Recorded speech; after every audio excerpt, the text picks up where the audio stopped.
when you were talking about your son, and this is something personally that I've had with myself, and also a lot of veterans have, especially when we did a lot of deployments over many, many years, and we Right. weren't home. We missed the birthdays and the Halloweens.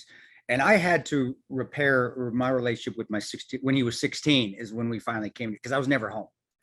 And Right. we did repair it. Did you ever have that because at the time when he was growing up and you were probably gone, I mean, even more so, did you have to repair that relationship? And now that you, like I said, I'm happy as hell for you that you guys are the closest you've ever been. Me and my boy are the closest we've ever been now. He's 18 now, but we did have a coming to Jesus moment where he's like, Dad, you were never here.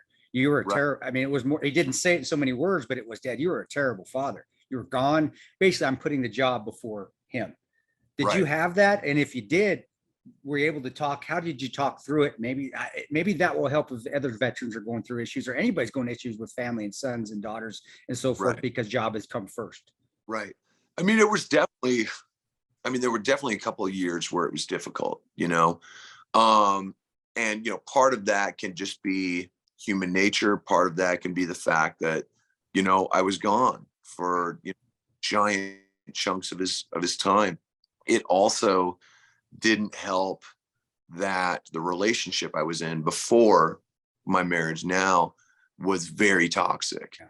It was very hard on him. And in a lot of ways, he, you know, he blamed me, you know, which he has every right to, because, you know, at the time I didn't realize how bad it was. So there was definitely a moment where he and I have always been tight. He's my boy, and we've always had a very, very special bond, you know. When his mother and I split up, I mean, I was all he had for a long time, you know. So when I was on the road, I would have to, you know, have a caretaker, you know, take care of him so he could go to school. And then I would come home and we would just kind of pick up from there. But you never got that rhythm. Yeah. Never rhythm, you know. So I was constantly having to relearn who he was, you know, because every time I'd come back, he was different. And every time I would come back, he, you know, everything that I knew, I would almost always have to kind of throw out, you know, throw in the trash. It was, you know, it was different. So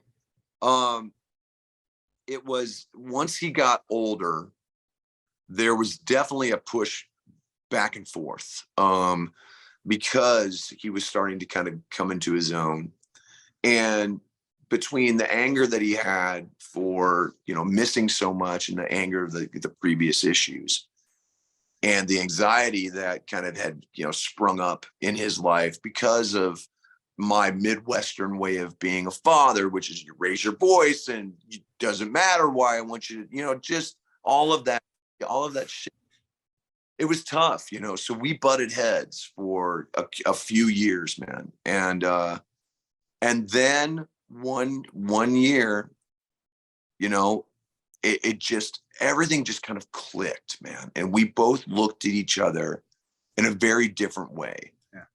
And we were able to really kind of reconcile.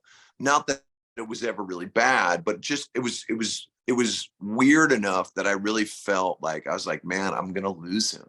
You know, like But you continue that communication even during those bad times. And that sounds like that was the most important thing. I know with me, that's what it was. right. Yeah. No, 100%, man. I mean, you never give up. You know, like you never, you know, you have to, it takes being brutally honest with yourself, going, I made mistakes. Yeah. You know, you'd love to think that you were the perfect father. You'd love to think that you were, you know, just doing it for their own good. And sometimes, guess what? It's not.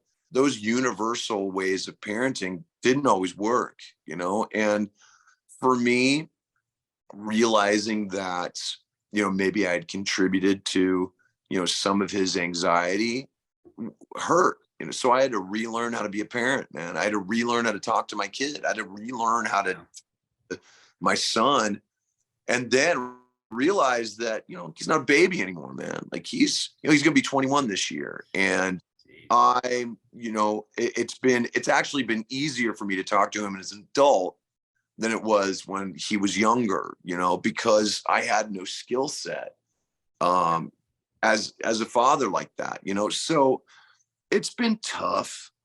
But I tell you what, the lessons that I've learned, not only have I been able to apply to my youngest daughter, I've also applied it to people in my life, and how I communicate with other people. You can't just explode.